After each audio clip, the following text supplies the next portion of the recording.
Damascus, there was a sheikh known as Sheikh Misk. There was a sheikh known as Sheikh Misk. And I want everyone to listen to this story with the ears of their hearts. Right? Why was he known as Sheikh Misk? Misk is one of the most expensive and one of the most precious and one of the most fragrant scents that you would ever come in contact with. Misk. Why his name wasn't Sheikh Misk, but he became known as Sheikh Misk. Why did he become known as Sheikh Misk? One day, he was a humble man. One day he was at home and someone knocks his door. He opens the door and it was a lady. It was a lady. This lady forced her way into the Sheikh's house. This lady, what did she do? She forced her way into the Sheikh's house. And this lady was an evil woman. She was an evil woman. She forced herself into the Sheikh's house. And she said to the Sheikh, she locked the door, right? She was a tough woman and she was an evil woman. And she said to the Sheikh, either you commit haram with me or I will leave this house and mention to the people of the streets that look at what the Sheikh was doing with me. So either way she wanted to corrupt the reputation of the Sheikh. She forced herself into the Sheikh's house and she said to him, either you do haram with me, either you have relationship with me and have haram with me, or I will leave this house and I will say to the people that this Shaykh, look, he forced me into his house and he wanted to commit haram with me. Now the Shaykh was a very pious man. He's stuck. What does he do?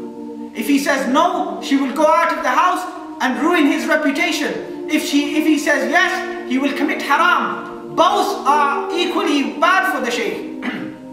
So what does he do? He was a man of sincerity. He was a man of goodness. He wasn't a man who was going to give his religion cheap. He wasn't a lowly person. He was a person who had seen the Jamal of Sayyidina Muhammad sallallahu alayhi wasallam. He was a person whose heart was captured by the absolute beauty of the Divine Jalla Jalaluhu. He was a person who would stand at night, in the dark nights, calling upon his Lord, Ya Allah, Ya Allah. He was a person when eyes would go to sleep, he would stand. He was a person when people would be eating and drinking, he would be fasting for the sake of his Lord. So what does he do? He said to the woman, he said, fine. He said, I'm ready. Just let me go to the bathroom. Let me go to the bathroom and I'll be back. What did he say? He said, let me go to the bathroom and I'll be back. It wasn't a quick exit. Listen to what the Shaykh did. He went to the bathroom and he relieved himself. He relieved himself. And what came out of his body, he placed it on his hand and he covered his face with it. He covered his face with what had come out of his own body. And he came into the room and the woman became furious and she ran out of the house. Because now she saw a man whose face was covered with that which had come out of his body.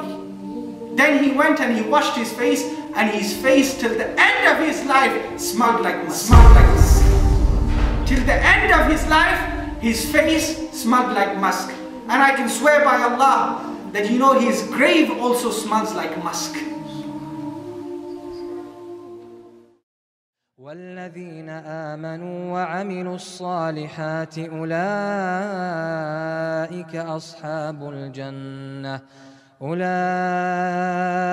أصحاب الجنة هم فيها خالدون.